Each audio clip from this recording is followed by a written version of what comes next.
평생 동대문 새벽시장에서 불을 밝히며 딸 자식 잘 되길 바라며 억척스럽게 살아온 한 어머니의 이야기입니다.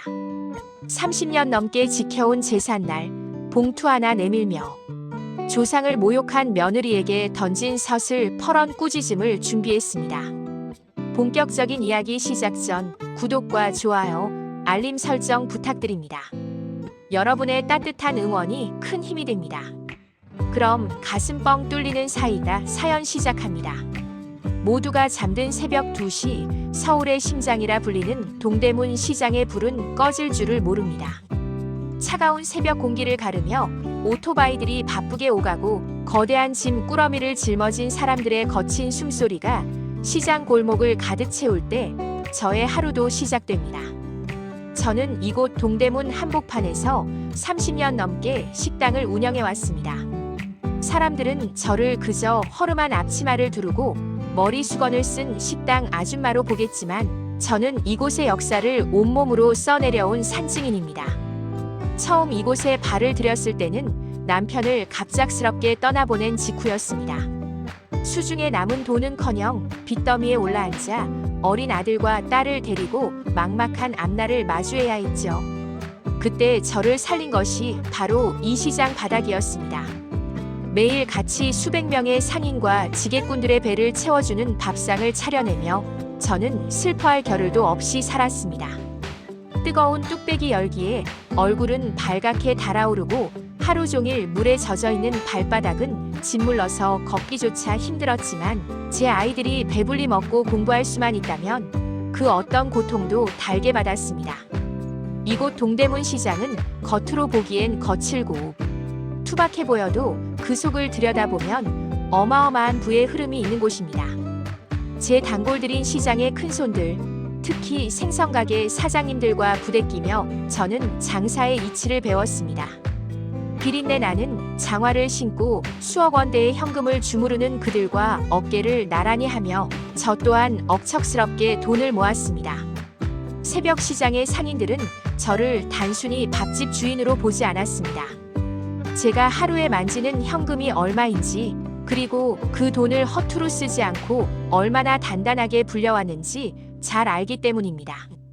남들은 백화점에서 명품 가방을 고를 때 저는 시장 좌판에서 5,000원짜리 티셔츠 하나 사는 것도 벌벌 떨었습니다.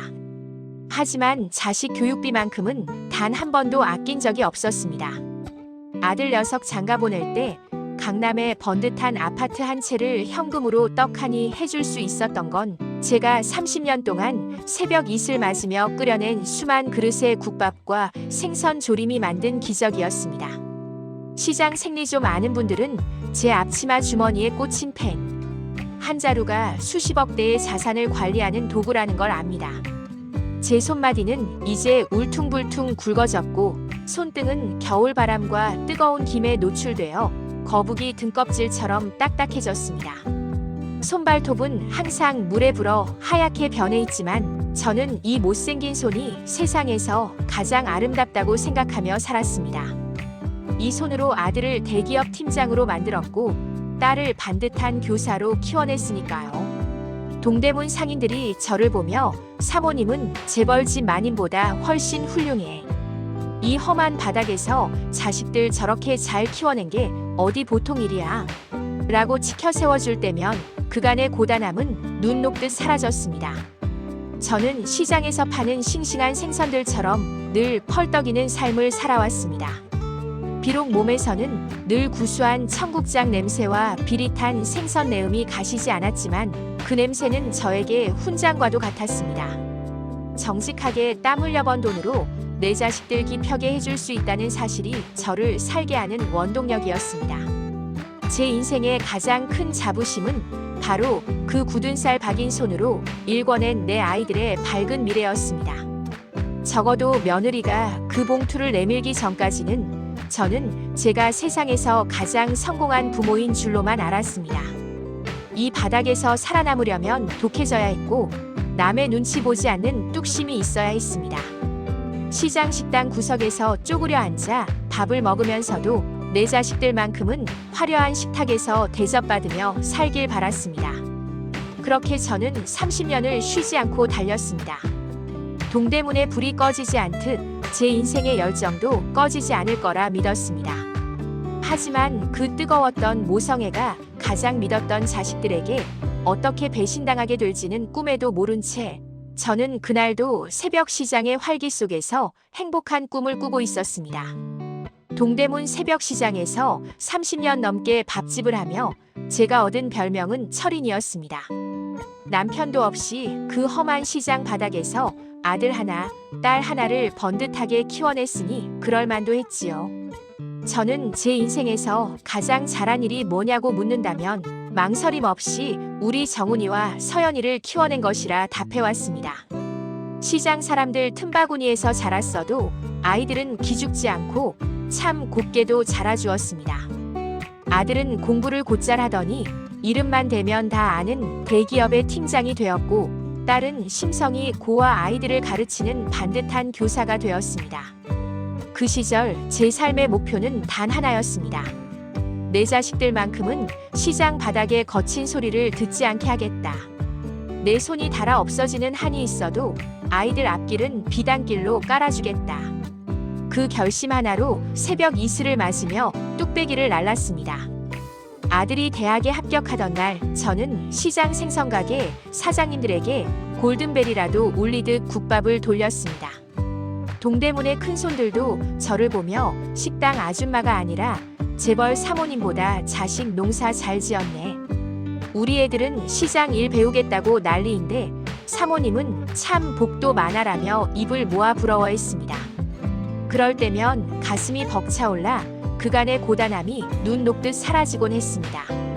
저는 자식들에게 아낌없이 주는 나무가 되고 싶었습니다. 아들이 결혼한다고 했을 때 그동안 시장에서 한 푼, 두 푼 모은 현금을 털어 서울, 강남의 금싸라기 같은 아파트 한 채를 제 이름으로 떡하니 마련해 주었습니다. 딸이 시집 갈 때도 남들보다 뒤처지지 않게 화려한 혼수와 예물을 챙겨주었죠. 부모로서 할 도리를 다했다는 뿌듯함, 그리고 이제는 나도 좀 편히 쉴 수 있겠다는 안도감이 저를 감싸 안았습니다.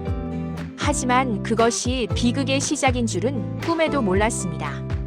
자식들이 번듯해질수록 그들은 점점 제가 평생을 바친 동대문 시장의 냄새를 잊으려 했습니다. 아니, 정확히는 제 몸에 밴 시장의 냄새를 부끄러워하기 시작했습니다. 아들은 대기업 팀장이 되고 나서부터 제가 해준 강남 아파트에 저를 초대하는 일이 줄어들었습니다. 가끔 집에 가도 며느리의 눈치를 살피느라 바빴고 딸 역시 교사 생활이 바쁘다는 핑계로 명절이 아니면 얼굴 보기가 하늘의 별 따기였습니다.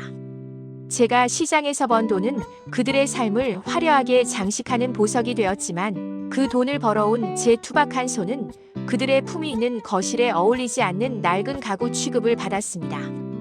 어느 날인가 장사가 일찍 끝나 아들네 집에 반찬을 좀 해서 들른 적이 있었습니다. 며느리 지영이는 현관문 앞에서부터 저를 반기기는커녕 제 손에 들린 검은 비닐봉지를 보고 인상을 찌푸렸습니다. 어머니, 이런 거 그냥 사 먹으면 되는데 왜 굳이 시장 냄새 나게 여기까지 들고 오셨어요? 아파트 엘리베이터에 냄새 다 배요. 그 말에 제 가슴 한구석이 서늘해졌습니다. 제가 밤새 다듬은 나물과 직접 담근 김치는 며느리에게 그저 시장 냄새 나는 천덕꾸러기에 불과했던 겁니다. 옆에서 그 광경을 보고 있던 아들 정훈이도 예전 같지 않았습니다. 어머니, 지영이 말이 맞아요. 다음부터는 오시기 전에 미리 연락 좀 주시고 반찬 같은 건 저희가 알아서 할 테니 그냥 몸만 오세요. 아들의 차가운 말투에 저는 들고 있던 반찬통을 차마 건네지 못하고 현관 바닥에 내려놓고 돌아와야 했습니다. 시장으로 돌아오는 택시 안에서 저는 창밖을 보며 생각했습니다. 내가 무엇을 위해 그토록 치열하게 살았던가. 내가 깔아준 비단길 위에서 내 자식들은 이제 나를 보지 않는구나. 딸 서연이도 크게 다르지 않았습니다. 교사로 발령받고 나서부터는 지적인 동료들과 어울리느라 바빴고 가끔 연락이 올 때면 엄마 이제 그 지긋지긋한 시장 식당 좀 그만둬. 내 체면이 뭐가 돼? 동료들이 물어보면 나 뭐라고 대답해? 라며 제 직업을 부끄러워했습니다. 평생을 바쳐 그 아이들을 키워낸 제 삶의 터전이 이제는 그들에게 지워버리고 싶은 얼룩이 되어버린 것이었습니다. 자식 농사만큼은 대풍년이라 믿었던 제 확신은 조금씩 무너져 내리고 있었습니다. 제가 쏟아부은 사랑이 과했던 것일까요? 아니면 제가 그들을 너무나 품위 있는 사람으로 키워낸 탓일까요? 그들은 제가 동대문 새벽 시장에서 생선 비린내와 땀 냄새를 맡으며 일궈낸 부의 결과물만 탐낼 뿐 그 과정에 담긴 엄마의 눈물은 보려 하지 않았습니다. 저는 여전히 시장 식당에 불을 밝히며 손님들에게 웃음을 팔았지만 마음속 깊은 곳에는 차가운 서리가 내려앉기 시작했습니다. 이 아이들이 정말 내가 알던 그 착한 자식들이 맞는지, 내가 그토록 자랑스러워하던 자식 농사가 사실은 쭉정이에 불과했던 것은 아닌지 의문이 들기 시작한 것입니다. 그리고 그 의문은 시아버지의 제삿날 며느리가 내민 그 흰 봉투를 기점으로 무참한 확신으로 변하게 됩니다. 며느리 지영이는 제 식당 근처엔 발도 붙이지 않았습니다. 제가 동대문 시장 식당을 운영한다고 하면 친구들이 자기를 어떻게 보겠냐며 제 직업을 마치 전염병이라도 되는 양 취급했죠. 명절이나 제삿날이면 얼굴을 비추기는 했지만 그 아이가 제 집에 발을 들이는 순간부터 풍기는 분위기는 싸늘했습니다. 지영이는 현관에 들어서자마자 화장품 냄새가 섞인 비싼 향수를 온몸에 뿌려대며 어머니, 이 집은 환기를 안 하세요? 벽지에 밴 기름 냄새 때문에 숨을 못 쉬겠어요 라며 유난을 떨었습니다. 제가 평생을 바쳐 마련한 이 집은 지영이에게 그저 낡고 냄새나는 구석방에 불과했습니다. 하루는 아들 내외와 딸 서연이까지 모인 자리에서 지영이가 찻잔을 내려놓으며 대놓고 말하더군요. 어머니, 솔직히 정훈 씨 정도 급이면 시어머니가 문화센터라도 다니면서 품위 있게 늙어주셔야죠. 시장에서 앞치마 두르고 돈이나 세는 모습 남들이 알까봐 겁나요. 제 친구 시어머니들은 골프 치러 다니고 전시회 가신다는데 전 어머니 시장 식당 한다고 말도 못해요. 그 옆에서 차를 마시던 딸 서연이도 한술 더 떴습니다. 엄마, 새언니 말이 맞아. 나 교사 모임 나갈 때마다 엄마 직업 물어보면 그냥 사업하신다고 대충 얼버무려. 엄마가 시장 식당 하는 거 알면 동료들이 나를 은근히 깔볼 텐데 그게 엄마가 원하는 거야? 평생 그 시장 바닥에서 번 돈으로 대학 보내고 교사 임용까지 시켜놨더니 이제는 제 삶의 터전이 자기들의 앞길을 막는 오점이라도 되는 듯 몰아세웠습니다. 지영이의 도발은 갈수록 노골적이었습니다. 어머니, 그 식당 이제 정훈 씨 사업 자금으로 넘기시든가 정리하세요. 요즘 누가 그런 구식 식당을 가요? 그냥 그 자리 팔아서 강남에 카페라도 하나 차려주세요. 그럼 제가 운영하면서 어머니 체면도 세워드릴 수 있잖아요. 말은 제 체면을 생각한다지만 결국 제 평생의 자산을 자기들 것으로 만들겠다는 계산이 깔린 제안이었습니다. 한 번은 며느리가 제 안방에 멋대로 들어가 화장대를 뒤지더니 제가 아끼던 금반지 몇 개를 들고 나왔습니다. 어머니, 이런 촌스러운 디자인은 이제 안 끼시잖아요. 제가 요즘 스타일로 바꿔올게요. 라고 하더군요. 제가 거절하자 지영이는 오히려 혀를 차며 어머니도 참 사람 호의를 이렇게 무시하세요. 어차피 나중에 다 제가 가질 건데 미리 좀 주시는 게 그렇게 아까우세요? 라며 비아냥거렸습니다. 아들 정훈이는 그 상황에서도 며느리를 말리기는커녕 엄마 지영이가 센스가 좋으니까 그냥 맡기세요. 그리고 요즘 애들 사이에서 엄마 식당 같은 곳이 얼마나 이미지 안 좋은지 아시잖아요. 자식들 생각해서라도 이제 그만 욕심 버리세요라며 저를 오히려 욕심 많은 노인네로 몰아갔습니다. 이 아이들에게 저는 더 이상 존경받는 어머니가 아니었습니다. 그저 자기들의 품위를 떨어뜨리는 냄새나는 노인, 그리고 죽기 전에 재산을 다 털어내야 할 숙제 같은 존재였습니다. 며느리는 제가 해준 강남 아파트 인테리어를 바꾼다며 추가로 돈을 요구하면서도 제가 시장에서 고생하는 건 당연한 일로 치부했습니다. 어머니는 시장에 계시는 게 제일 잘 어울려요. 거기서 돈 많이 벌어서 저희 주시는 게 어머니 팔자죠 뭐. 그 오만한 웃음소리가 거실을 울릴 때마다 제 심장은 갈갈이 찢겨 나갔습니다. 제가 키운 건 사자가 아니라 부모의 살을 파먹는 괴물들이었을까요? 하지만 그들은 몰랐습니다. 제가 동대문 새벽시장에서 배운 건 단순히 돈을 버는 법만이 아니라는 것을요. 사람의 도리를 모르는 인간에게 어떤 매가 약인지 저는 이미 수많은 장사치를 겪으며 뼈저리게 익혀온 사람이었습니다. 며느리의 도발이 선을 넘을수록 제 안의 차가운 결단도 서서히 나를 세우고 있었습니다. 남편의 기일이 다가오면 저는 며칠 전부터 동대문 시장 장사를 서둘러 마감합니다. 평소에는 손님들에게 내어줄 국밥을 끓였지만 이날만큼은 오로지 남편을 위해 정성을 쏟습니다. 시장의 큰손인 생선가게 사장님들도 제 속마음을 아는지 사장님, 오늘은 아버님 기일이지. 여기 제일 좋은 조기 한 마리 챙겨놨어라며 가장 싱싱한 놈으로 건네주곤 합니다. 30년 넘게 이어진 저만의 경건한 의식이자 먼저 간 남편에게 나 이만큼 억척스럽게 살아서 애들 이만큼 키워놨다고 보고하는 소중한 날이었습니다. 하지만 올해는 시작부터 분위기가 달랐습니다. 아들과 딸은 바쁘다는 핑계로 제사가 시작되기 직전까지 얼굴도 비추지 않았고 며느리 지영이는 전화 한 통 없었습니다. 저는 혼자서 무거운 몸을 이끌고 나무를 묻히고 기름 냄새를 맡아가며 정성껏 전을 부쳤습니다. 거실 가득 고소한 냄새가 퍼질 때쯤 현관문 비밀번호가 신경질적으로 눌리는 소리가 들렸습니다. 들어선 것은 아들 정훈이가 아닌 혼자 나타난 며느리 지영이었습니다. 지영이는 거실에 발을 들이자마자 손으로 코를 꽉 막으며 소리를 질렀습니다. 아이고 어머니, 제가 제발 집에서 기름 냄새 풍기지 말라고 말씀드렸잖아요. 이 퀴퀴한 냄새 어쩔 거예요? 제 머리카락이며 비싼 코트에 다 배게 생겼네.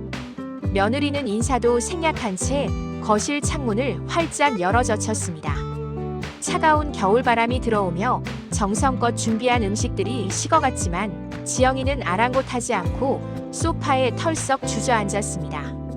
그리고는 가방에서 하얀 봉투 하나를 꺼내 탁자 위로 툭 던졌습니다. 마치 귀찮은 숙제를 해결하듯 무심하고도 오만한 동작이었습니다. 이게 뭐냐? 제가 묻자 지영이는 스마트폰을 만지작거리며 콧방귀를 뀌었습니다. 어머니, 이거 50만 원이에요. 정훈 씨랑 서연 아가씨랑 셋이서 합해 본 거예요. 이번 제사부터는 그냥 이거 받으시고 제사 치우세요. 요즘 세상에 누가 집에서 이런 미련한 짓을 해요? 그냥 밖에서 사드시든가 아니면 조용히 돈으로 해결하고 넘어가자고요. 저는 귀를 의심했습니다. 돈 50만 원에 제 남편의 기일을 사버리겠다는 그 발상도 기가 막혔지만 30년 넘게 지켜온 제 정성을 미련한 짓이라 비웃는 그 눈빛이 비수처럼 가슴을 찔렀습니다.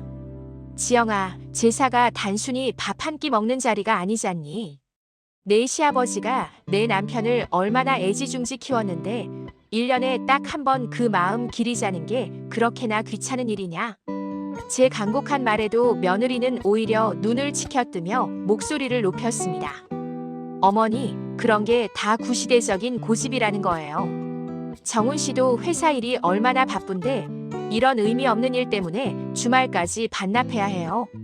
정훈 씨가 어머니 무서워서 말을 못 꺼내길래 제가 총대 메고 온 거예요.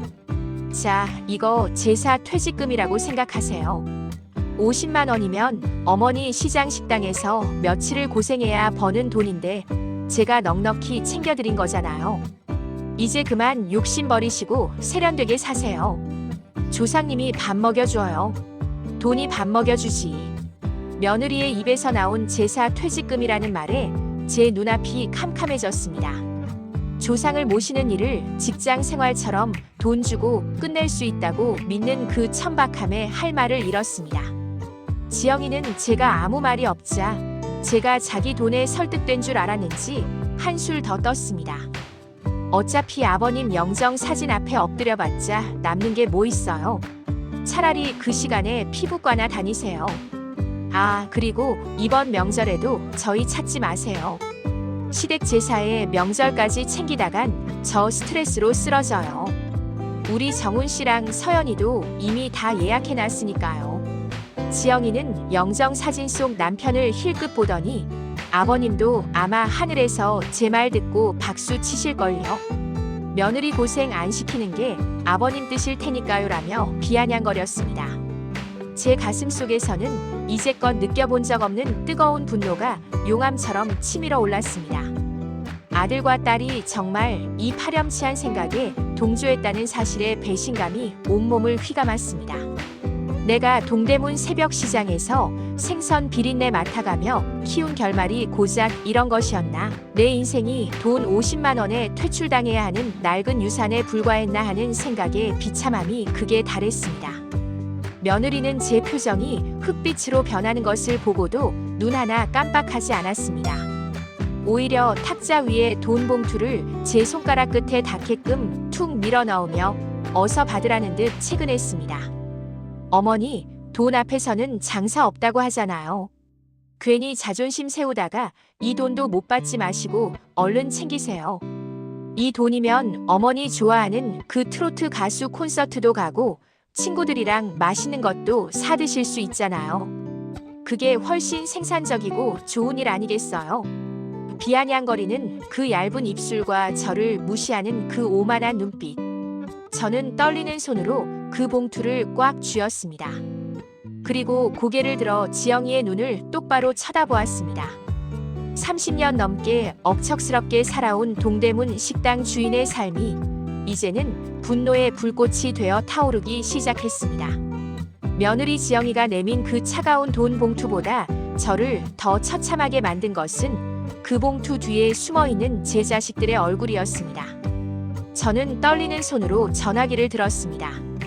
설마 내 아들 정훈이가, 내 딸 서연이가 정말로 이런 패륜적인 발상에 동조했을 리 없다는 마지막 신락 같은 희망을 붙잡고 싶었기 때문입니다. 하지만 전화를 받은 아들의 첫마디는 제 가슴에 대못을 박았습니다.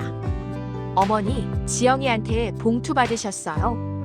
그거 저희 셋이서 머리 맞대고 내린 결론이에요. 요즘 회사 일이 너무 바빠서 주말마다 제사 지내러 가는 게 보통 일이 아니거든요. 어머니도 이제 연세가 있으신데 그만 고집 피우시고 실속 챙기세요. 지영이가 드린 돈이면 어머니 한 달 생활비로도 충분하잖아요. 왜 자꾸 지나간 과거에 매달려서 산 사람들 힘들게 하세요? 아들의 목소리는 예전에 다정했던 아들이 아니었습니다. 냉정하고 계산적인, 마치 남을 대하는 듯한 사무적인 말투였죠. 제가 서운함을 토로하기도 전에 아들은 한술 더 떴습니다. 그리고 어머니, 서연이도 그 돈 보태느라 힘들었어요. 서연이도 교사 생활하면서 학부모들 상대하느라 스트레스가 이만저만이 아닌데 제삿날마다 불려가는 거 엄청 부담스러워했거든요. 우리가 돈이 없어서 그러는 게 아니라 효율성을 따지자는 거예요. 어머니가 시장에서 장사하시니까 누구보다 돈의 가치를 잘 아시잖아요. 제사 음식 차리는 노동력이며 시간이며 그거 다 따지면 지영이가 드린 50만 원이 훨씬 이득이에요. 저는 전화기를 든 손이 부들부들 떨려왔습니다. 제가 동대문 시장에서 30년 넘게 땀 흘려 번 돈으로 강남 아파트를 해주고 교사를 만들어줬더니 이제 와서 저를 효율성이라는 잣대로 평가하고 있었습니다. 제가 그들에게 쏟아부은 헌신과 사랑은 그들의 계산기 속에는 존재하지 않는 수치였던 모양입니다. 잠시 후 딸 서연이에게서도 메시지가 왔습니다. 엄마, 새언니가 고생해서 간 거니까 괜히 마음 상해하지 말고 받으셔. 나도 이번 명절엔 정훈 오빠네랑 같이 해외여행 가기로 했어. 엄마도 알다시피 나 학교 일로 너무 지쳤잖아. 제사 지낸다고 집안에 기름 냄새 풍기는 거 요즘 내 친구들 사이에서도 창피해서 말도 못해. 엄마가 조금만 양보해주면 우리 가족 모두가 행복할 수 있어. 제발 엄마 욕심만 차리지 마. 딸아이의 메시지를 읽으며 저는 자리에 주저앉고 말았습니다. 내 자식들이 언제부터 이렇게 괴물이 된 것일까? 아니, 어쩌면 제가 그들을 그렇게 만든 것일지도 모른다는 자책감이 밀려왔습니다. 부족함 없이 키우겠다고, 시장 바닥의 거친 모습은 보여주지 않겠다고 오냐오냐 하며 그들의 앞길에 비단길만 깔아준 대가가 이것인가 싶었습니다. 그들에게 저는 더 이상 존경하는 어머니가 아니었습니다.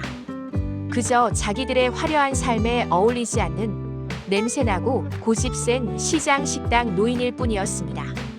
더 충격적인 사실은 그들의 단톡방 대화 내용을 우연히 알게 되었을 때였습니다. 며느리가 실수로 제게 보낸 공유 폴더 안에는 그들 셋이서 나눈 대화가 고스란히 남아 있었습니다. 어머니 식당 자리 지금 팔면 권리금만 수억이라는데 그거 빨리 정훈 씨 사업 자금으로 돌려야 해. 서연아, 너도 엄마한테 말 좀 잘해봐. 엄마 명의로 된 상가 건물 그거 나중에 세금 많이 나오니까 미리 증여받아야 한다고. 그들은 제 죽음 이후를 준비하는 것이 아니라 제가 살아있는 동안 제 고열을 어떻게 빨아먹을지 공모하고 있었습니다. 제 남편의 재산은 그들에게 그저 재산을 갈취하기 위한 협상의 도구였을 뿐입니다.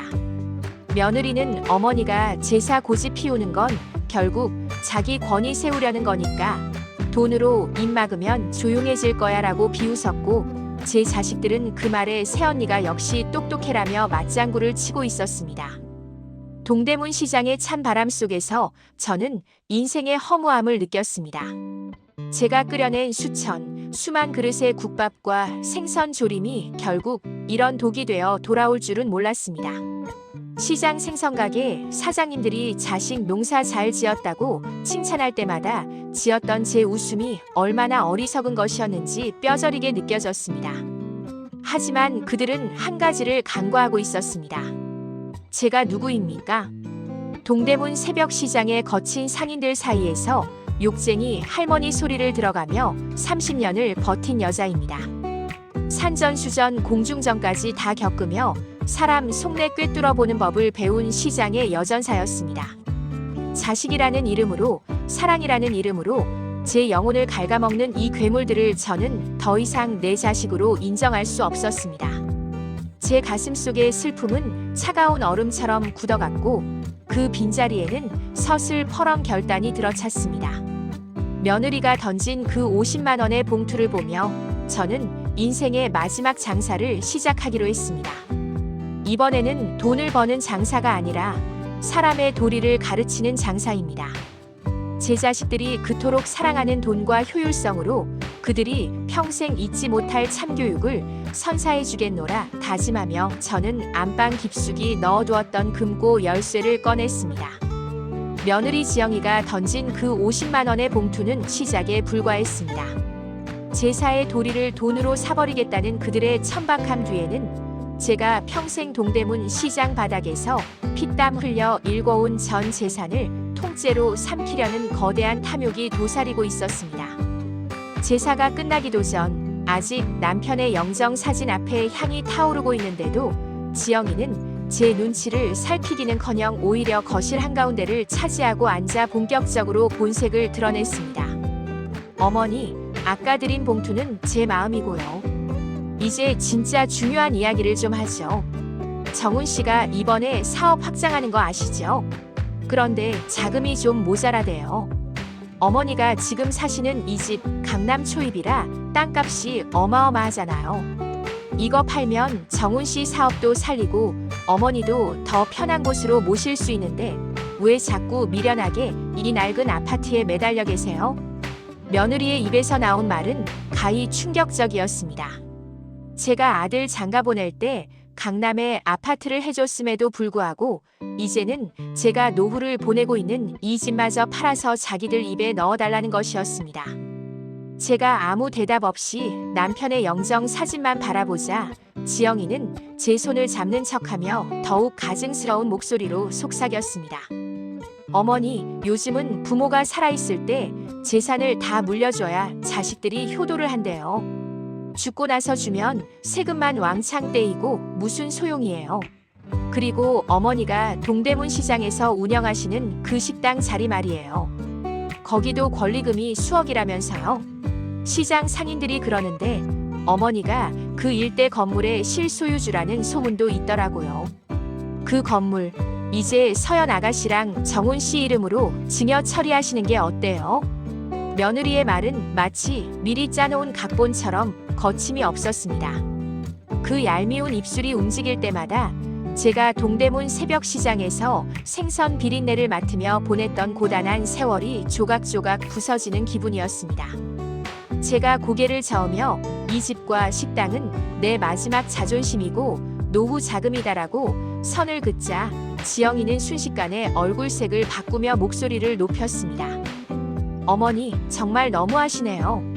저희가 어머니 길거리에 나앉으라고 하는 거예요. 자식들이 잘 돼야 어머니도 나중에 대접받으시는 거지. 이렇게 돈 쥐고 안 놓으시면 저희더러 어떡하라는 거예요. 서연이도 그래요. 교사 월급 뻔한데 엄마가 상가 하나만 떼주면 평생 편하게 살 수 있잖아요. 엄마가 자식들 앞길 막는 부모가 되고 싶으세요? 정훈 씨는 지금 어머니 고집 때문에 매일 밤잠을 설친다고요. 이때 제 곁을 지켜줄 줄 알았던 딸 서연이에게서 다시 연락이 왔습니다. 엄마, 새언니 말이 다 맞아. 엄마가 시장에서 번 돈 결국 다 우리 주려고 모은 거잖아. 그런데 왜 이렇게 힘들게 해? 엄마가 그 큰 상가 건물을 가지고 있으면 뭐해? 자식들이 지금 당장 힘들어 죽겠다는데. 엄마가 고집 피우면 나 정말 엄마 안 보고 살 거야. 우리 사이 더 나빠지기 전에 좋은 결정해줘. 딸아이의 메시지는 제 심장을 갈갈이 찢어 놓았습니다.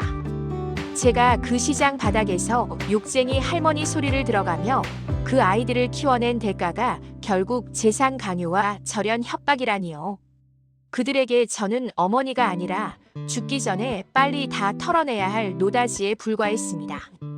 지영이는 제가 흔들리는 줄 알았는지 이번에는 서류 가방에서 미리 준비해 온 서류 뭉치를 꺼내 탁자 위에 펼쳐놓았습니다. 여기 다 준비해 왔어요. 집 매매 위임장이랑 상가 증여 서류예요. 여기 도장만 찍으시면 돼요.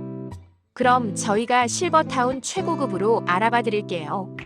거기 가면 친구들도 많고 시장에서 힘들게 요리 안 하셔도 되잖아요.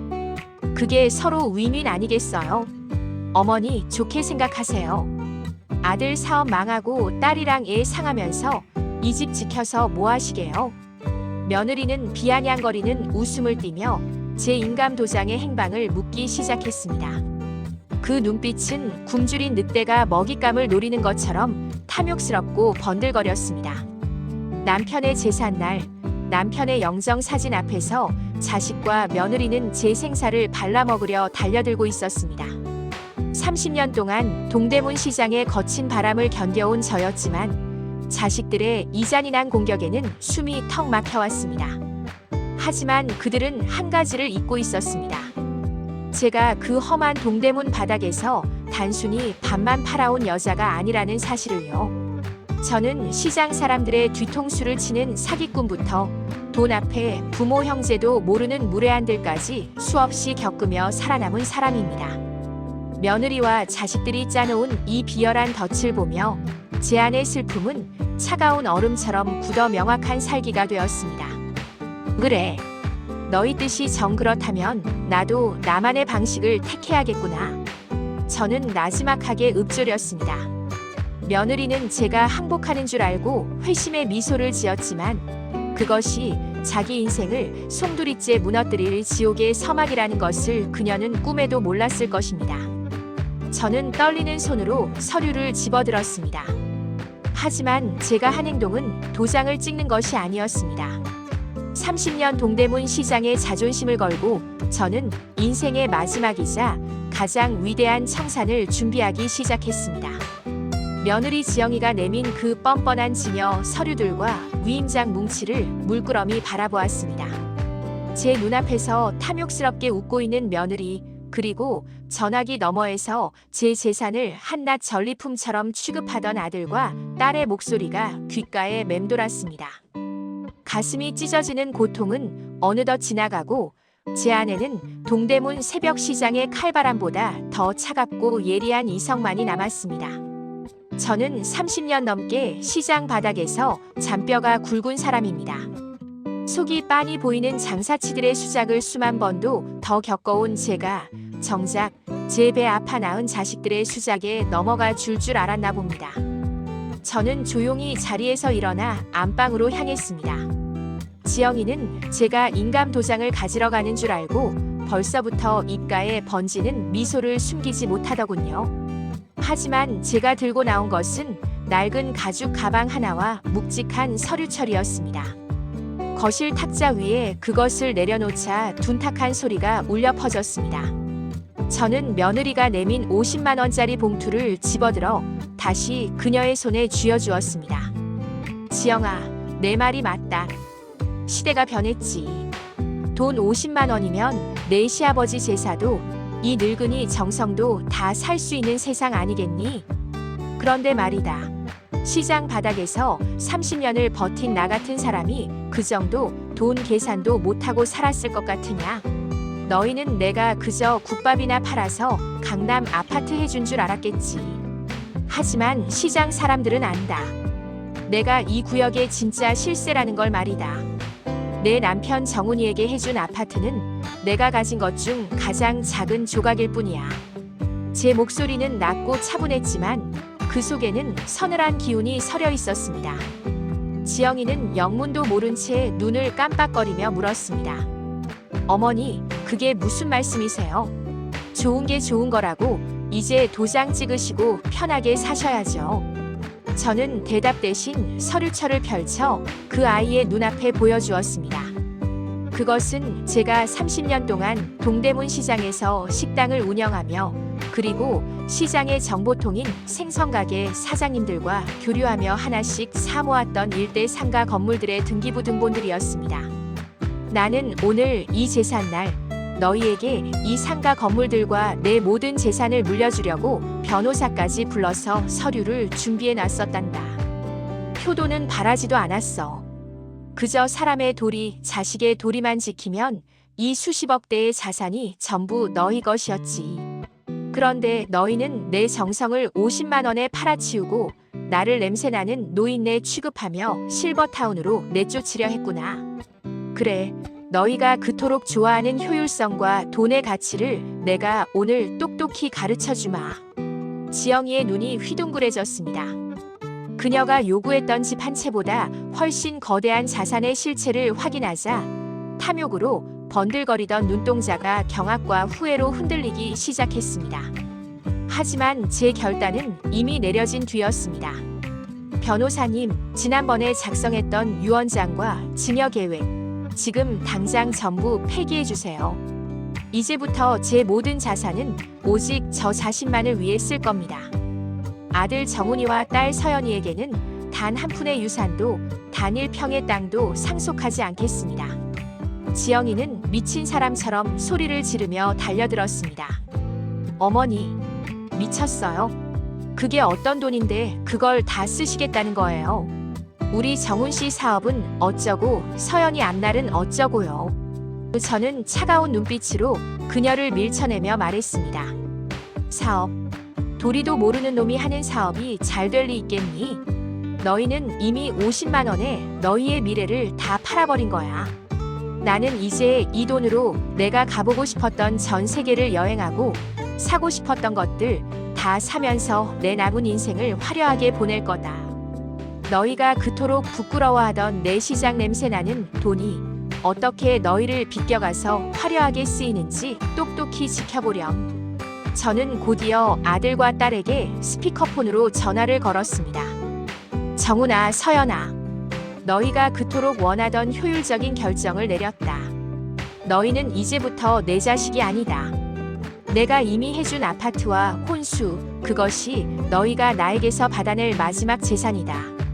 오늘부로 이 집 비밀번호도 바꿀 것이고 시장 식당 근처에 얼씬도 하지 마라. 너희에게 물려주려던 상가 수입은 이제부터 전부 내 크루즈 여행 경비와 명품 가방 사는데 쓸 거니까 너희는 그 고고한 체면이나 차리면서 너희끼리 잘 살아보렴.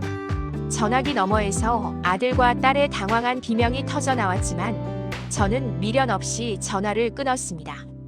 지영이는 바닥에 주저앉아 통곡을 하며 제 다리를 붙잡았지만 저는 그녀의 손을 차갑게 뿌리쳤습니다.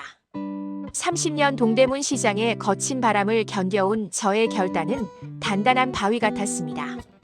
저는 남편의 영정 사진을 향해 마지막 향을 피우며 속으로 뇌조렸습니다.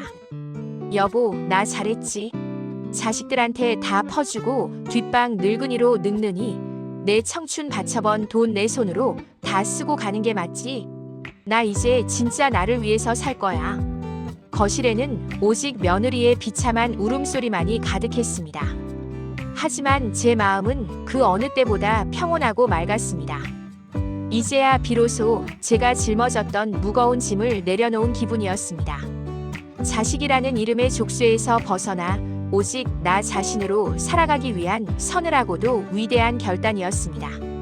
제 선언이 끝나기가 무섭게 집안은 그야말로 아수라장이 되었습니다. 바닥에 주저앉아 통곡하던 며느리 지영이는 갑자기 눈빛을 바꾸더니 악에 바친 목소리로 소리를 질러댔습니다. 어머니, 이거 노인네가 노망난 거 아니에요? 제정신으로 이러시는 거냐고요. 그 상가가 다 얼마짜린데 그걸 혼자 다 쓰시겠다는 거예요? 우리 정훈 씨가 어머니 때문에 얼마나 고생했는데 이럴 순 없어요. 그거 우리 거예요. 우리 정훈 씨 거라고요. 지영이는 탁자 위에 놓인 제 서류들을 빼앗으려 짐승처럼 달려들었지만 저는 눈 하나 깜빡하지 않고 그 아이의 손을 매정하게 쳐냈습니다. 노망. 그래, 내가 노망이 나서 너희 같은 괴물들에게 내 피 같은 돈을 다 퍼줄 뻔했구나. 하지만 다행히 내가 던진 그 50만 원 덕분에 내 제정신이 돌아왔다. 시장 식당에서 뚝배기 나르며 번 돈이 얼마나 무서운 건지 너는 아직도 모르는 모양이구나. 이 서류들이 내 눈엔 돈으로 보이겠지만 내 눈엔 30년 동안 시장 바닥에서 흘린 내 피눈물이다. 그걸 감히 내가 탐을래. 그때 현관문이 부서져라 열리며 아들 정훈이와 딸 서연이가 사색이 되어 들이닥쳤습니다. 제 전화를 받고 일하던 도중에 미친 듯이 달려온 모양이었습니다. 아들 정훈이는 제 앞에 무릎을 꿇으며 애원하기 시작했습니다. 어머니, 제가 잘못했어요. 지영이가 한 말, 그거 제 진심 아니었어요. 사업이 너무 힘들다 보니 제가 잠시 정신이 나갔었나 봐요. 제발 상속 취소라는 말만은 거두어 주세요. 어머니, 저 어머니 아들이잖아요. 딸 서연이도 제 소매를 붙잡고 얼굴이 눈물범벅이 되어 매달렸습니다. 엄마, 나도 학교에서 스트레스 받아서 철없는 소리 한 거야. 엄마가 그 돈 다 써버리면 우리는 어떡해? 나 엄마 없으면 못 사는 거 알잖아. 제발 마음 돌려줘요, 응. 저는 두 아이의 얼굴을 차갑게 내려다보았습니다. 불과 1시간 전까지만 해도 저를 냄새나는 시장 노인 취급하며 효율성을 따지던 그들의 입에서 어머니와 엄마라는 단어가 절박하게 터져 나오고 있었습니다. 하지만 그 절박함의 끝에는 제가 아니라 제가 가진 상가 건물과 통장 잔고가 있다는 걸 저는 너무나 잘 알고 있었습니다. 정훈아, 서연아, 너희는 내가 시장 바닥에서 욕 들어가며 장사하니까 사람 속도 못 읽는 바보로 보였니? 이제 와서 어머니 소리가 나오니? 아니, 너희는 지금 내 돈 앞에 무릎을 꿇고 있는 거야. 내가 너희를 위해 평생 아끼고 안 먹고 모은 돈인데 너희는 그 돈을 벌어온 내 인생을 쓰레기 취급했어. 이제 그 돈 너희에게 단 한 푼도 안 갈 거다. 내가 명품 가방을 사고 최고급 외제차를 타고 전 세계를 누비며 다 써버릴 거야. 너희가 그렇게 부끄러워하던 시장 비린내 나는 돈이 얼마나 화려하게 쓰이는지 너희 두 눈으로 똑똑히 지켜보렴. 제 서늘한 일갈에 아들과 딸은 할 말을 잃고 서로의 눈치만 살폈습니다. 저는 탁자 위에 놓인 제사 음식을 가리키며 말을 이어갔습니다. 너희가 그렇게 경멸하던 이 기름 냄새, 이 비린내 나는 돈으로 너희들 공부시키고 강남 아파트 해줬다. 그런데 이제 와서 냄새가 난다고? 그래, 그럼 그 깨끗하고 세련된 너희들끼리 어디 한번 잘 살아봐라. 내가 해준 강남 아파트, 그것도 불효 자식에게 준 재산은 다시 찾아올 수 있다는 법적 절차 밟을 거다. 변호사 선임 끝났으니 조만간 법원에서 서류 갈 거다. 짐 쌀 준비나 해라. 어머니, 그건 너무하시잖아요. 이미 준 걸 어떻게 뺏어요? 그 집 없으면 우리 길바닥에 나 앉아요. 며느리 지영이가 또다시 악을 쓰며 대들었지만 저는 헛웃음을 지으며 대꾸했습니다. 뺏는 게 아니라 자격 없는 사람에게 간 걸 제자리로 돌려놓는 거다. 너희가 좋아하는 그 효율적인 방식으로 말이다. 내 집에서 나가라는 말이 그렇게 어렵니? 저는 마지막으로 며느리가 던졌던 50만 원짜리 봉투를 집어들어 지영이의 얼굴에 사정없이 뿌려버렸습니다. 자, 너희가 그렇게 좋아하는 돈이다. 이 50만 원 들고 당장 내 집에서 나가. 너희는 내 자식도 아니고 내 가족도 아니다. 오늘부터 내 인생에 너희라는 이름은 없다. 내 돈 50만 원에 조상을 팔아먹은 너희들, 그 돈으로 평생 잘 먹고 잘 살아봐라. 흩날리는 50만 원권 지폐 사이로 세 사람의 일그러진 얼굴이 보였습니다. 동대문 시장에서 다져진 제 호통에 세 사람은 쫓기듯 집 밖으로 밀려나갔습니다. 닫히는 현관문 너머로 그들이 서로를 탓하며 내가 먼저 제사 치우자며 오빠가 엄마한테 말 잘한다며 하고 소리를 지르며 싸우는 소리가 복도를 울렸습니다. 30년 묵은 가슴 속 응어리가 한순간에 씻겨 내려가는 인생에서 가장 시원하고 통쾌한 순간이었습니다. 저는 바닥에 떨어진 돈 한 장을 줍지 않은 채 차갑게 식은 제사상 앞에 앉아 남편에게 술 한 잔을 올렸습니다. 이제 진정한 복수는 지금부터 시작이었습니다. 9. 폭풍우가 휩쓸고 간 듯 고요해진 거실에서 저는 평생 처음으로 제 자신만을 위한 계획표를 짜기 시작했습니다. 그동안은 계획표라고 해봐야 아들 사업 자금 언제 보태줄지, 딸 결혼 자금 어떻게 마련할지 뿐이었는데 이제는 종이 위에 나라는 글자만 가득 채웠습니다. 다음 날 아침 저는 30년 넘게 불을 밝히던 동대문 시장 식당의 문을 과감히 닫았습니다. 시장 사람들은 서운해하면서도 제가 내린 결정을 듣고는 약속이라도 한 듯 박수를 쳐주었습니다. 사장님, 정말 잘 생각했어. 이제는 그 예쁜 얼굴에 분칠도 좀 하고 맛있는 것만 먹으러 다녀. 생선가게 사장님들이 건네는 응원에 가슴 한구석이 뻥 뚫리는 기분이었습니다. 저는 그 길로 자동차 전시장에 들렀습니다. 평생 시장 배달 오토바이와 중고 트럭만 보고 살던 제가 번쩍거리는 최고급 외제차 매장에 들어서니 직원이 의아한 눈초리로 보더군요. 저는 앞치마를 벗어 던지고 가장 세련된 옷을 입고 있었습니다. 저기 전시된 제일 좋은 놈으로 한 대 계약합시다. 현금으로 바로 결제할 테니까. 제 말에 직원의 태도가 순식간에 바뀌었고 저는 그날로 제 인생 첫 번째 사치를 부렸습니다. 운전석에 앉아 핸들을 잡으니 비린내 대신 향기로운 가죽 냄새가 코끝을 간지럽혔습니다.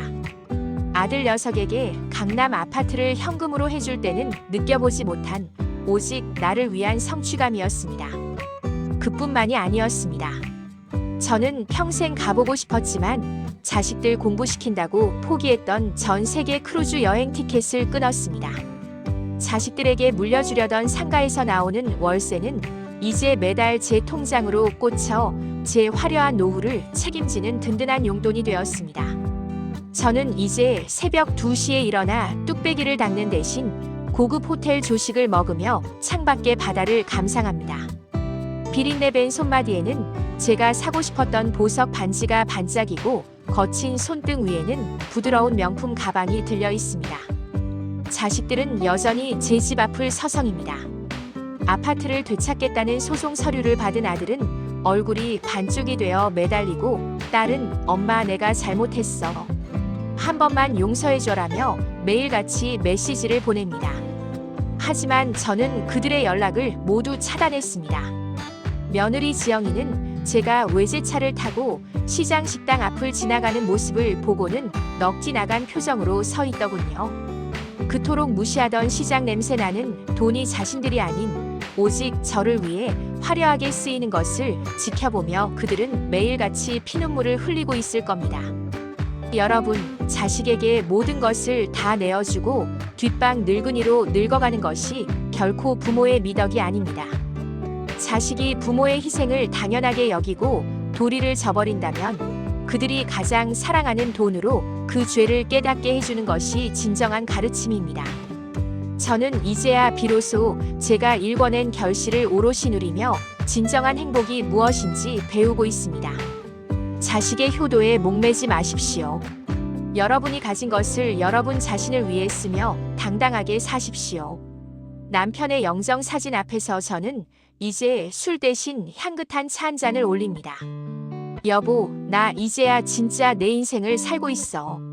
당신도 하늘에서 내가 쓴 명품 가방 보며 멋지다고 해줄 거지. 사진 속 남편은 그 어느 때보다 인자하게 웃어주는 것 같았습니다. 자식에게 버림받을까봐 전전긍긍하며 지갑을 움켜쥐는 노후가 아니라 나를 위해 아낌없이 투자하고 즐기는 삶. 그것이 제가 30년 동대문 시장 바닥에서 배운 인생의 마지막 정답이자 무례한 자식들에게 줄 수 있는 가장 완벽한 복수였습니다. 인생은 짧고 여러분의 고생은 이미 충분했습니다. 이제는 남을 위해서가 아니라 오직 여러분 자신을 위해 그 빛나는 결실을 누리시길 바랍니다. 당당하게 즐기십시오. 여러분은 그럴 자격이 충분하니까요.